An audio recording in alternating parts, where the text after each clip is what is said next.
Hello students, today we will discuss about the numericals related to the Coulomb's law. हम लोग यहाँ पर numerical solve करेंगे Coulomb's law से। पहले सिंपल न्यूमेरिकल्स लेकर चलेंगे, बाद में हम लोग बात करेंगे numericals related to the principle of superposition. तो हम लोग सबसे पहले बात करेंगे एनसीईआरटी के क्वेश्चंस लेकर चलेंगे। सिंपल क्वेश्चंस की बात करेंगे हम लोग। कूलम्स लॉ से फोर्स निकालेंगे, force between the two charges. So exercise का क्वेश्चन नंबर 1 देखते हैं हम लोग। दैट इज 1.1 एक्सरसाइज का क्वेश्चन है ये 1.1। That is what is the force between the to small charged spheres having charges of 2 × 10⁻⁷ coulomb. एक चार्ज आपके पास दिया गया Q1 that is 2 × 10⁻⁷ coulomb and Q2 second charge that is given 3 × 10⁻⁷ coulomb placed 30 cm apart in air. It means that the distance between the two charges that is 30 cm and these are placed in a air. So it means that first of all we have to convert this distance into meter. Meter में convert कर लो बेटा। So 30 × 10⁻⁻² metre, तो मैं इसको लिख लूँ 3 × 10⁻⁻1 metre. So force between the charges, as the both the charges these are positive, so the nature of the force that will be repulsive. पता ही है सभी को, क्योंकि आपके पास लाइक चार्जेस आ गए तो फोर्स क्या आ जाएगा आपके पास, repulsive in nature. So that is F is equal to 1/4πε0. Air की बात हो रही है, Q1 Q2 upon R square. So F is equal to 1/4πε0 की वैल्यू 9 × 10⁻⁹. सीधी वैल्यू रखनी है हम लोगों ने बेटा इसकी. Q1 आपके पास 2 × 10⁻⁷, Q2 3 × 10⁻⁷ upon R square. R square means आपके पास 3 × 10⁻⁻1 का square. So this F that comes out to be 9 into this 3 2 6 हो गया आपके पास. यहाँ पर 10⁻9 और ये 10⁻⁻ हो गया 14 अपॉन यहाँ पर 9 × 10⁻². सो इस 9 से 9 कैंसल आउट हो गए, मैंने काट दिए. ये आपके पास F आ गया कितना, 6 इंटू यहाँ पर मेरे पास बच गया कितना 10⁻. ये 2 भी ऊपर चला गया तो आपके पास हो गया ये 11 में से ये 14 किसका गया, ये चलो ऐसे लिख लूँ मैं 10⁻11 × 10⁻14. So this F is equal to 6 × 10⁻³ Newton and the nature of the force that is repulsive. ऐसा कहेगा आपके पास repulsive because the charges are like. कैसे चार्जेस थे, like charges. Okay. So second one question देखते हैं हम लोग. दूसरा 1.2 की बात करते हैं. NCERT का ही क्वेश्चन है 1.2. क्वेश्चन नंबर 1.2 की बात करते हैं हम लोग. So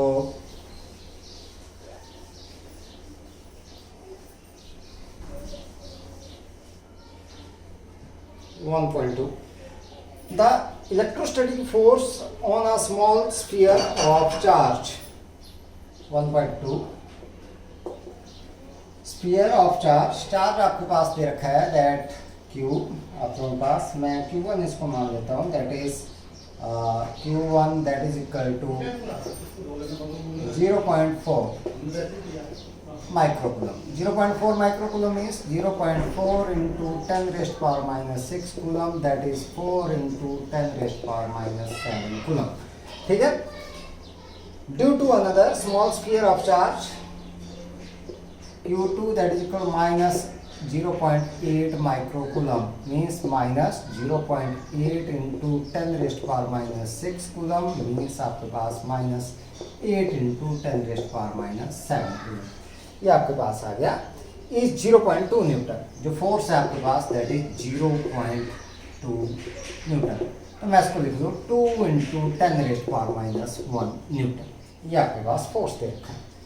पहला बोला गया that what is the distance between the two spheres and what is the force on a second sphere due to the first sphere. पहले तो डिस्टेंस निकालनी दोनों स्फीयर्स के बीच की.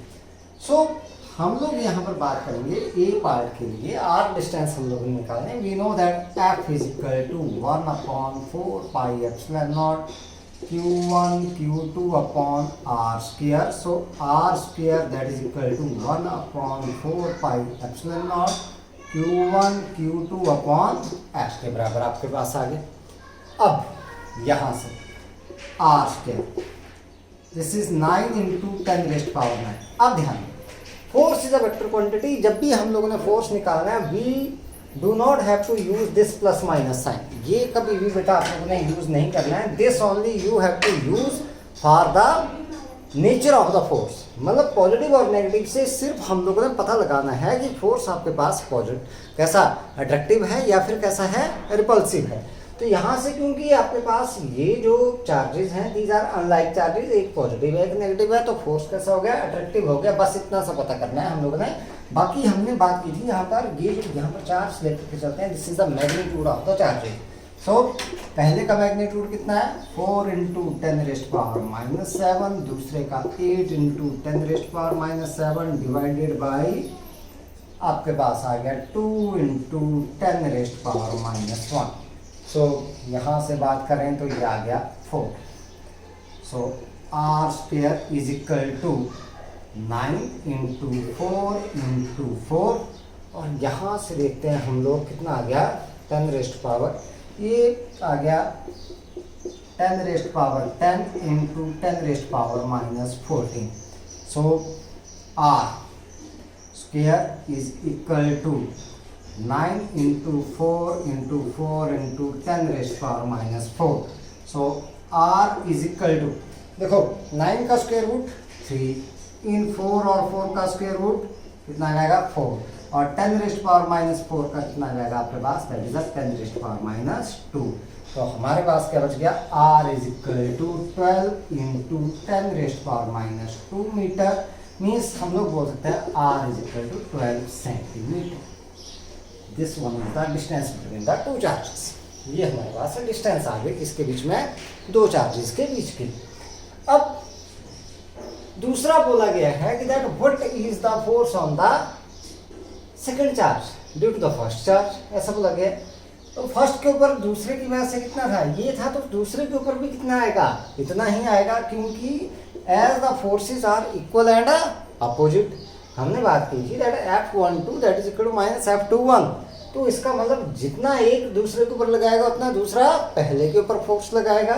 सो it means that the magnitude of the force that is equal to again 0.2 newton. ये निकालना नहीं है आप लोगों ने, क्यों, सीधा रीजन दे देना आप लोगों ने कि that the forces these are electrostatic forces are equal and opposite. ठीक है, म्यूचुअल आते हैं आपके पास तो क्या आ जाएंगे, इक्वल एंड अपोजिट आप लोगों के पास आ जाएंगे।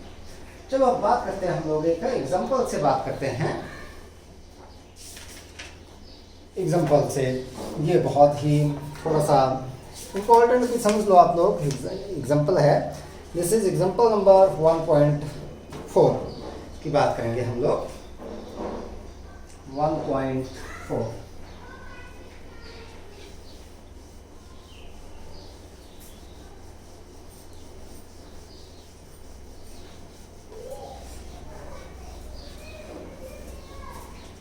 So here example number 1.4,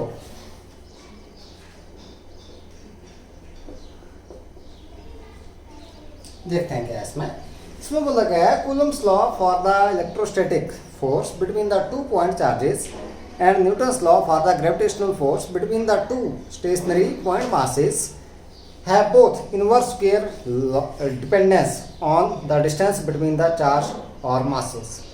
Compare the strength of these forces by determining the ratio of their magnitudes for number 1 पूछा गया for an electron and proton, number 2 for protons, 2 protons, और B part पूछा गया estimate the accelerations of electron and proton due to the electrical force on their mutual interaction when they are 1 angstrom apart, 1 angstrom apart। तो हमारे पास दे क्या है, यहाँ से देखते हैं हम लोग। सबसे पहले देखते हैं हम लोग कि अगर बात करें हम लोग मास of electron,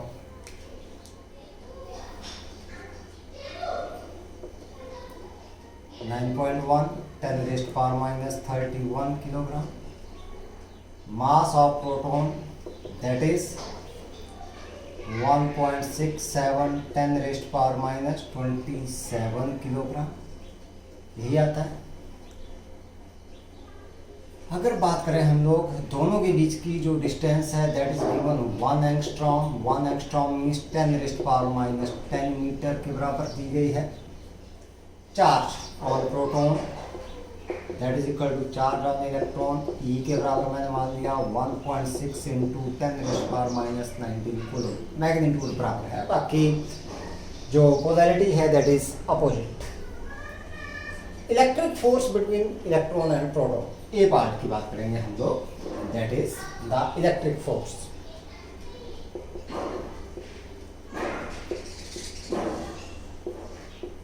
between electron and proton separated by r distance in air. तो देखते हैं हम लोग किसके बराबर आएगा। एफ ई मैंने ले लिया that is 1/4 pi epsilon naught E into E upon R square. So this F E that is equal to, ये मैंने constant K 1/4 pi epsilon naught that is K किसके बराबर 9 इंटू 10⁻9 के बराबर आता है। ये हो गया E square upon R square, let it be number 1। Similarly, magnetic force, gravitational force. Similarly, gravitational force.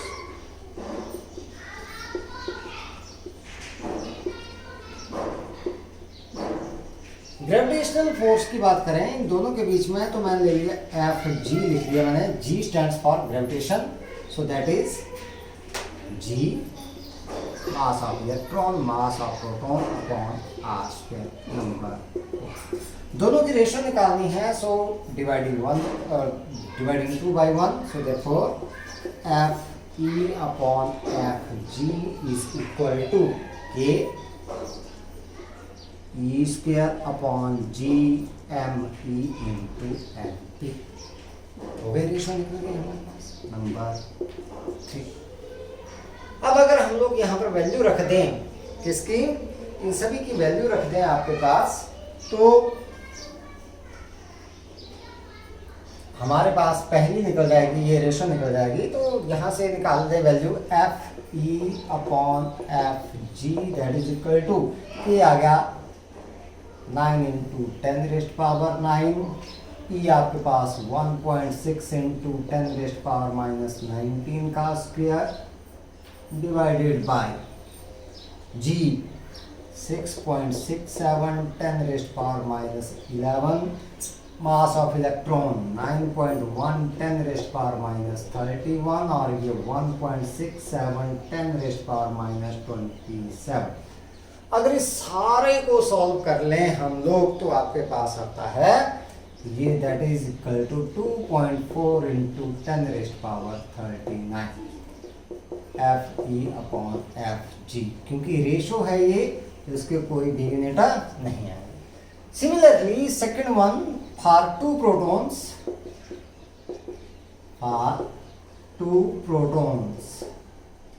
दो प्रोटॉन्स की बात करें तो F E upon F G किसके बराबर आ जाएगा, दैट इज के ई स्क्वायर, क्योंकि चार्ज तो वही रहेगा आपके पास, डिवाइडेड बाई आपके पास G M P into M P, मतलब एम पी का square. So this F E upon F G that is equal to 9 into 10⁻9 into 1.6 into 10⁻19 का स्क्वायर अपॉन 6.67 10⁻11 और ये 1.67 इंटू 10⁻27 का होल स्क्वायर। अगर इस पूरे को सॉल्व करें तो आपके पास आ जाता है ये 1.3 इंटू 10⁻36 ऑलमोस्ट, ये हमारे पास है।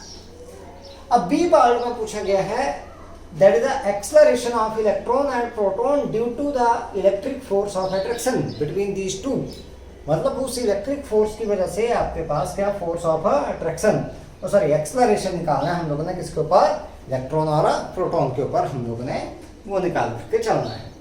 तो उसकी बात कर लेते हैं, तो बी पार्ट को लेकर के चलते हैं हम लोग, देखते हैं क्या है हमारे पास। चलो बी पार्ट, इलेक्ट्रिक फोर्स निकालते हैं, electric force between electron and proton, electric force between electron and proton. F ही लिख दिया मैंने इसको 1/4πε0 E² क्योंकि E इंटू ई आ जाएगा आपके पास। So this F is equal to 9 into 10⁻⁹, 1.6 into 10⁻⁻19 का होल स्क्वायर अपॉन R आपके पास है 10⁻⁻10 का square.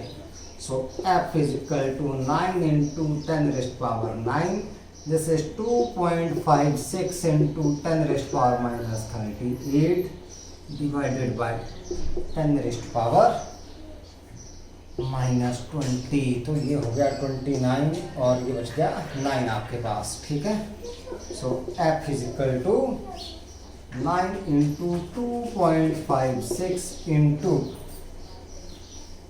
10⁻29 into 10⁻⁻38. So F is equal to, इसको मल्टीप्लाई कर लेते हैं, 9 6 54, 5 9 5 50 और 5 45 और 5 50, 5 23 10⁻⁻9. So this comes out to be F is equal to 2.3 into 10⁻⁸ Newton. This one is the force. ये आपके पास आ गया, फोर्स निकल गया दो किसके बीच में, इलेक्ट्रॉन और प्रोटॉन के बीच में निकल गया ये फोर्स। अब निकालते हैं एक्सलरेशन। पहले निकालेंगे एक्सलरेशन ऑफ इलेक्ट्रॉन।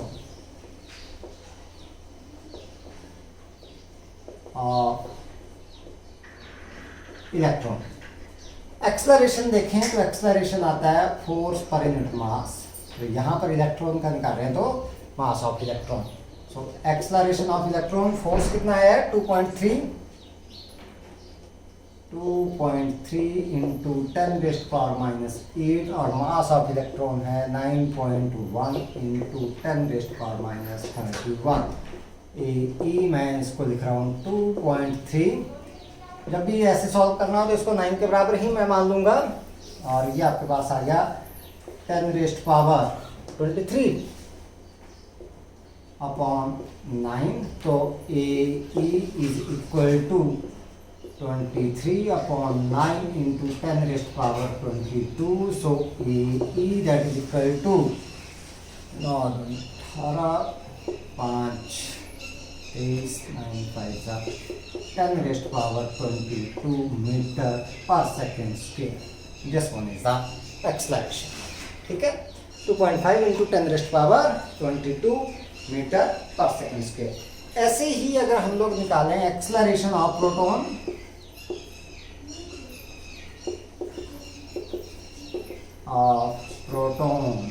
तो कैसे आएगा, यह proton F upon mass of proton. So A of proton ये था कितना 2.3 into 10⁻⁻8 upon 1.67 into 10⁻⁻27।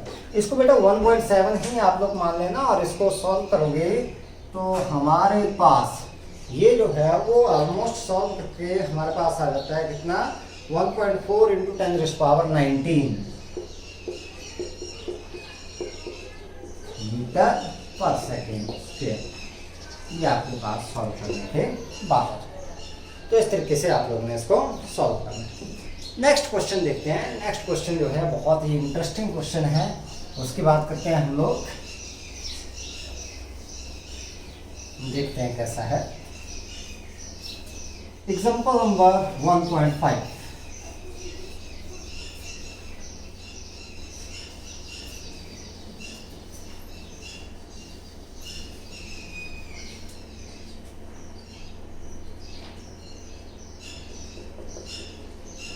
Example number 1.5 देखते हैं इसमें क्या बोला गया। ध्यान से समझना बेटा, इसको कुछ नहीं करनी है हम लोगों ने कैलकुलेशन। इसमें बोला गया a charged metallic sphere A is suspended by a nylon thread,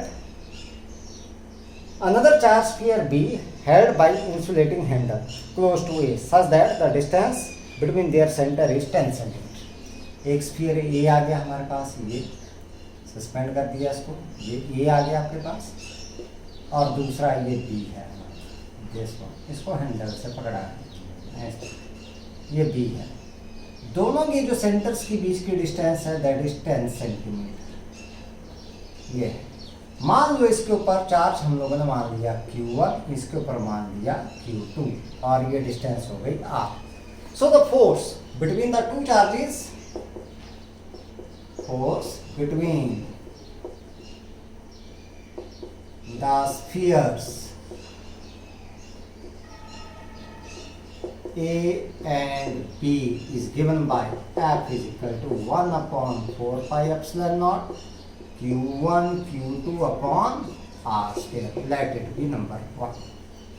अब क्या बोला गया कि ये जो स्फीयर A है that is brought in contact with the sphere C, uncharged है जो कि आपके पास ये आपके पास किसी C स्फीयर के साथ, ये A और ये C के साथ अनचार्ज था ये, और B को जो है जो स्फीयर B है उसको हम लोगों ने किसके साथ, किसी स्फीयर D के साथ, B और ये D के साथ कांटेक्ट में है। जैसे इनको कांटेक्ट में लाएंगे as the size of all the spheres are identical है, तो हमारे पास क्या प्रॉपर्टी है, जब साइज आइडेंटिकल होता है, ये ध्यान रखना ये कंडीशन है। आगे चल करके हम लोग पोटेंशियल की कंडीशन से इसको निकालेंगे, अभी तो हम लोग साइज के हिसाब से देखते हैं। जब साइज बराबर हो then the charge is distributed half, मतलब आधा आधा डिवाइड हो जाएगा, दोनों में क्या हो जाएगा, आधा आधा डिवाइड हो जाएगा। तो जैसे इनको हटाया गया, अब इनको हटा दिया हम लोगों ने, ए और बी को क्या कर दिया, हटा दिया। तो इसके ऊपर पहले चार्ज था कितना Q1, तो इसके ऊपर भी क्या हो गया Q1/2 हो गया, इसके ऊपर भी Q1/2, तो इसके ऊपर चार्ज बच गया Q1/2, क्योंकि आधा कहाँ चला गया, C में चला गया, और यहाँ से क्योंकि चार्ज इसमें से क्या हो गया, कुछ ट्रांसफर हो गया, कितना हो जाएगा, हाफ हो जाएगा, और हाफ ही यहाँ से हो गया ट्रांसफर, और यहाँ से भी चार्ज क्या हो गया, इसमें से ट्रांसफर हो गया, तो इसके ऊपर चार्ज बच गया कितना, दैट इज Q2/2, और दोनों के बीच की डिस्टेंस है वो कर दी 5 सेंटीमीटर। 5 सेंटीमीटर का मतलब R/2 करते हैं, पहले 10 थी अब कितनी हो गई, R/2 मतलब दैट इज 5 सेंटीमीटर। अब निकालना है नया force, so let the new force F dash, देखो हमारे पास किसके बराबर आ गया, 1/4 pi epsilon naught, किसके बराबर, Q1/2 Q2/2, क्योंकि चार्ज ये हो गया, और R/2 का whole square. So F dash that is equal to 1/4 pi epsilon naught Q1 Q2/4 divided by R square by 4, इस 4 से ये 4 cancel out, so F dash that is equal to 1/4 pi epsilon naught Q1 Q2/R square means क्या रहा, उतना ही रहा, वही रहा, तो आपके पास क्या आ गया, F dash that is equal to F, the force that will remain same as, उतना ही रहेगा आपके पास, ठीक है। तो इस तरीके से हम लोगों ने ये क्वेश्चन करना। अब बात करते हैं थोड़ा सा force due to the multiple charges, मतलब क्वांटाइजेशन ऑफ चार्ज का कंसेप्ट हम लोग थोड़ा सा यूज करेंगे, उसको देखते हैं किस तरीके से हम लोगों ने यूटिलाइज करना है।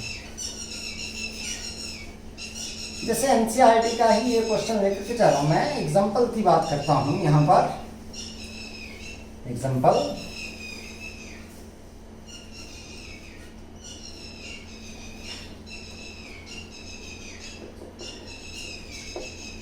This is example number 1.6। इसमें क्या बोला गया कि भाई आपके पास 3 चार्जेस आ गए which are placed at the vertices of equilateral triangle of side L।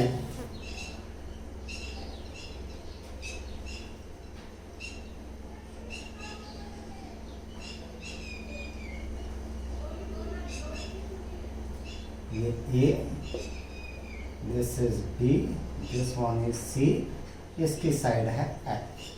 यहाँ पर Q1 is equal to Q, ये Q2 that is also equal to Q, और यहाँ पर Q3 that is also equal to Q। ऐसे रखे गए हैं हमारे पास ये चार्ज, ठीक है। हमने निकालना है that what is the force on the charge capital Q which is placed at the centroid of the triangle. Centroid मतलब ये इक्विलेटरल ट्रायंगल है, ये भी L के बराबर है, ये भी किसके बराबर, L के बराबर है। तो सेंट्रॉइड वहाँ पर आता है बेटा जहाँ पर हम लोग क्या करते हैं, मीडियन जो है आपस में मिलते हैं या काटते हैं एक दूसरे। ये हमारे पास यहाँ से यहाँ पर आएगा सेंट्रॉइड, ठीक है। ये रख दिया हम लोग ने, ये late this one is O with centroid. ये एंगल कितना 30 डिग्री बच जाएगा आपके पास, और ये टोटल एंगल था कितना 60 डिग्री हमारे पास, ठीक है। सो यहाँ पर चार्ज ले लिया हम लोगों ने Q। देखो इस चार्ज के ऊपर ये फोर्स लगाएगा तो इस साइड को फोर्स लगेगा, ये आ गया F2 के बराबर, ये लगाएगा तो ये फोर्स आ गया किसके बराबर, F3 के बराबर, और ये लगाएगा तो ये इस साइड को फोर्स लगाएगा और ये आ गया किसके बराबर, F1 के इस साइड को ऐसे। लेकिन पहले जो समस्या ये है कि हमें पता होना चाहिए AO is equal to BO is equal to CO किसके बराबर है। So in triangle let this one point is D। So in triangle ADB, this is base, this is hypotenuse. So AD upon this is AD upon AB is equal to cos of 30 degree. देखो cos कितना आ रहा है, 30 degree आ रहा है हमारे पास। So AD upon L, क्योंकि AB L के बराबर है, √3/2। So AD that is equal to √3/2 into L। ये आ गया आपके पास, AD तो निकल गया आपके पास।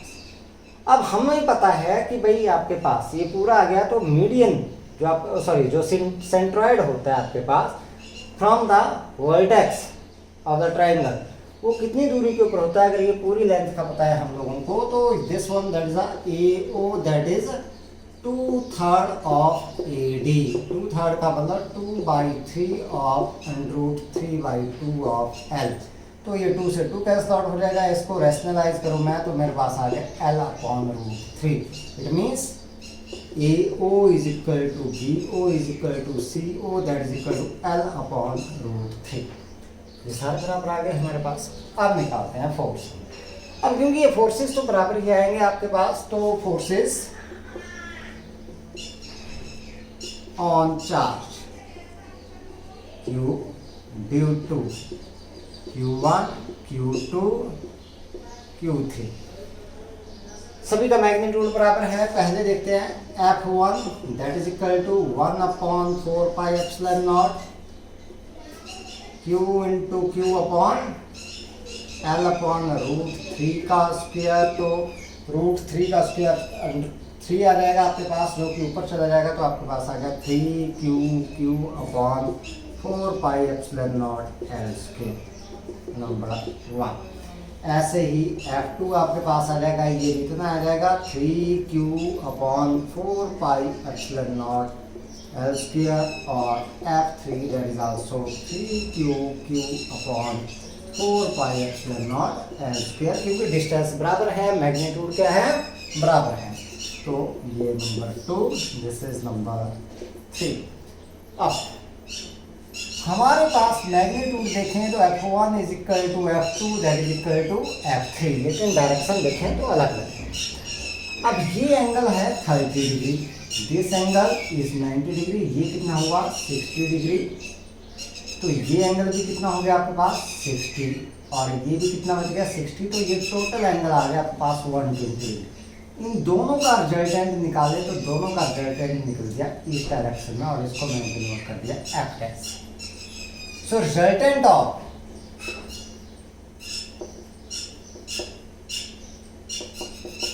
F2 and F3, इनका रिजल्टेंट निकालेंगे। That is F dash equal to f2 square plus f3 square plus 2f2 f3 cos of 120 degree under the root, क्योंकि दोनों के बीच का एंगल कितना है 120 डिग्री।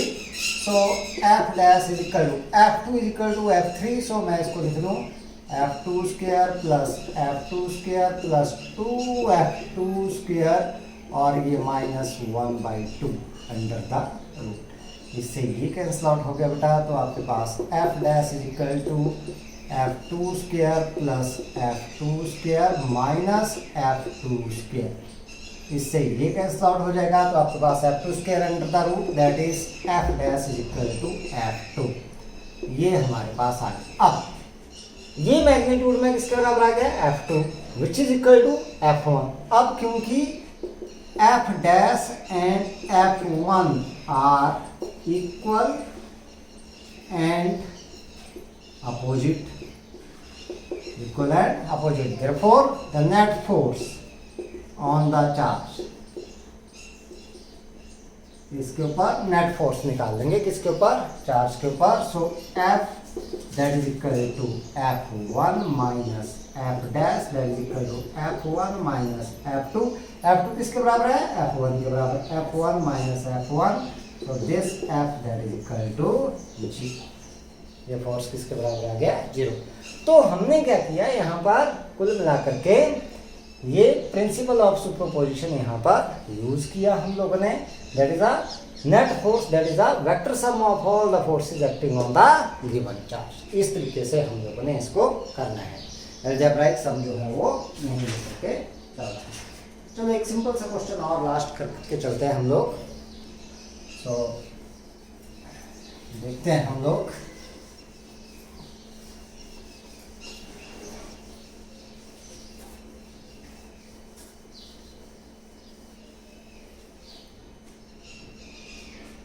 क्वेश्चन लेकर चलते हैं।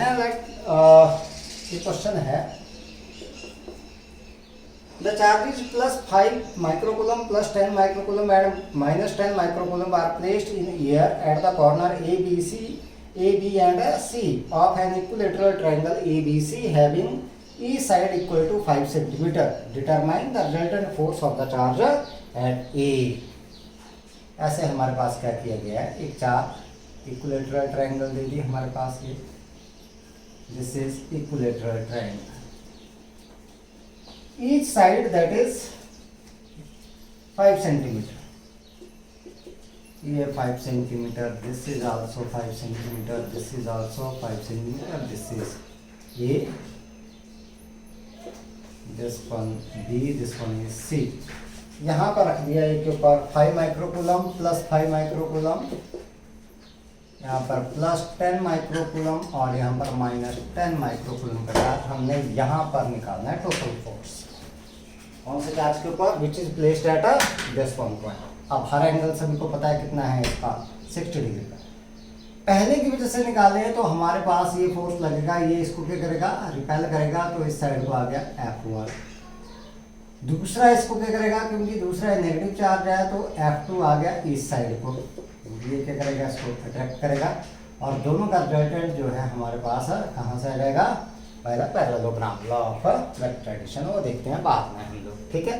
तो पहले निकाल लेते हैं F1। पहले देखो Q1 that is equal to 5 microcoulomb means 5 into 10 raised power minus 6 coulomb, Q2 that is equal to 10 microcoulomb, that is 10 into 10 raised power minus 6 coulomb, Q3 that is equal to minus 10 microcoulomb, that is minus 10 into 10 raised power minus 6 coulomb। सो कुल मिलाकर के बात ये है कि हमारे पास ये नेगेटिव है, तो नेगेटिव साइन हम लोगों ने तभी यूज करना है, इसके लिए सिर्फ डायरेक्शन के लिए हमने यूज करना है। तो हम लोग बात करते हैं यहाँ पर किसकी, पहले निकालते हैं F1, मतलब इसकी वजह से हम लोग फोर्स निकालते हैं, दैट इज इक्वल टू इसके बराबर, that is 1/4 pi epsilon naught Q1 Q2 upon this R square. R मतलब आपके पास कितना है, that is 5 centimetre means 5 into 10 raised power minus 2 metre. So that is 9 into 10⁹9। चलो यहाँ पर सॉल्व कर लेते हैं। F1 is equal to 9 into 10⁹9। Q1 कितना है 5 इंटू 10⁻⁻6। Q2 है 10 into 10⁻⁻6 upon R square 5 into 10⁻⁻2 का whole square. So F1 is equal to ये 9 इंटू 5 इंटू यहाँ से देखें तो 9⁻10 और ये 12 था तो बच गया आपके पास 10⁻⁻2 अपॉन 25 इंटू 10⁻⁻4। ये 5 5 25। सो 9 इंटू ये ऊपर चला जाएगा तो 100 upon 5 that is 9 into 20। 9 into 20 180 newton. Repulsive आ गया आपके पास। सिमिलरली F2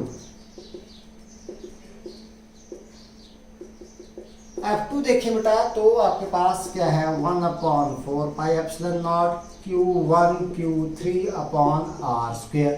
डिस्टेंस तो उतनी ही है तो 1/4 pi epsilon not 9 into 10⁻9। Q1 कितना है दैट इज 5 इंटू 10⁻⁻6 और Q3 10 into 10⁻⁻6 upon R square 5 into 10⁻⁻2 का होल स्क्वेयर मीन्स 180 न्यूटन। दोनों सेम आ गए। दोनों की value that is F1 is equal to F2। दोनों का मैग्नीट्यूड बराबर है। ये दोनों बराबर हो गए हमारे पास, बोथ आर इक्वल। इसका मतलब इनका जो मैग्नीट्यूड है जो रिजल्टेंट है that is given by parallelogram law. Diagonal देगा तो डायगोनल आपके पास इस साइड पर, ये आपके पास देगा क्या रिजल्टेंट नेट फोर्स इस डायरेक्शन में।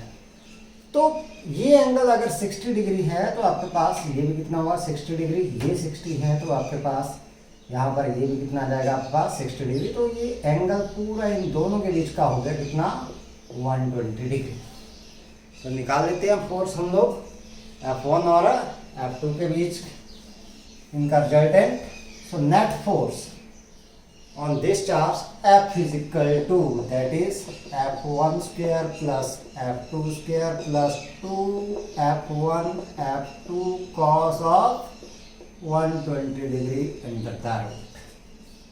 सो F इज इक्वल टू, क्योंकि F1 is equal to F2, so F1 square plus F1 square plus 2F1 square minus 1/2 under the root। ये कैंसिल आउट हो गया तो F1 से ये F1 स्क्वायर कैंसिल आउट हो जाएगा क्योंकि माइनस साइन है। तो F is equal to F1 square under the root F is equal to F1 that is equal to 180 newton. This one is the force और direction भी हमारे पास साथ के साथ आ गए। तो इस तरीके से हम लोगों ने जो है वो क्वेश्चंस करने हैं। बाकी क्वेश्चंस हम लोग बाद में करेंगे। ऑप्टिक्स का टेस्ट है आप लोगों का, उसके बाद हम लोग ये क्वेश्चंस जो है वो करेंगे। ठीक है, तो रिवाइज आप लोगों ने ऑप्टिक्स करनी है और ये क्वेश्चंस जो हैं आप लोगों ने एक बार अच्छे से सॉल्व कर लेंगे। ठीक है, till then thank you and have a nice day.